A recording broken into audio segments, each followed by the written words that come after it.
Hello Traceable designers, this video covers how to add backing, lining, and establish a control edge for your window accent overlay. You should have already sized your fabric section, so pull out your fusible backing and then you will size that and attach that to the back of your fabric. Make sure you have a margin around all edges.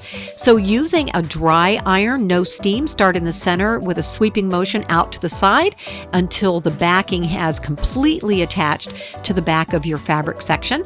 Then fold that section in half in order to size your lining. Leave the paper on to size your lining. Size that so it extends past all the edges. Once the paper's cool, just peel that back to expose the glue and reserve that for when you attach your trim.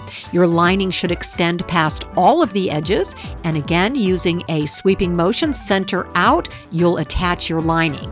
So just keep moving center out so that you get rid of any buckling until the lining has completely fused to the back of your fabric section.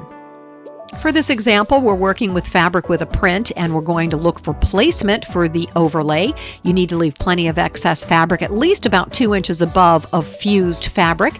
And then I'm aligning across my little diamonds here. I want to make sure that my pattern is going to be very straight. I'm also planning to add a little depth to my valance. So since I'm not able to see the print from the back of the lining, I need to mark from the front. So I'm following along the straight edge, a very straight level across the motif, and then I'm also putting pins at the side because once I've aligned my center nice and even, I need to make sure that on the side, when I trace on one side, it's even on the other. So I'm aligning where my two pins are so I can see where my pattern is.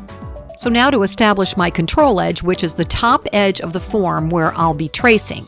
So you align it along the fold so it's nice and straight, and I'm tracing right across the top of the design form to connect those pin marks so that I know when I cut my valance out, it's going to be level. So once I move away from the fold, it's no longer straight, so I'm following my own line all the way across the width of the folded fabric section, tracing my line. If you have a solid fabric or an all-over print, you can just use the edge or the side fold to trace your control edge, making sure you have a couple of inches of fused fabric above. To add depth to your overlay, all you do is measure from your control edge down. You want to make sure any arches cover any exposed frame from behind. So I'm just moving along and marking the ½ inch mark, and then I'll trace across that to establish a new control edge. This is where I will position my form during tracing to make sure that it is deep enough when I trace the valance across the entire shape. The same process applies for making a shorter valance. You would just raise your valance above your control edge and then trace so that it's a little bit shorter. Now you'll move on to your style-specific tracing for your window accent overlay.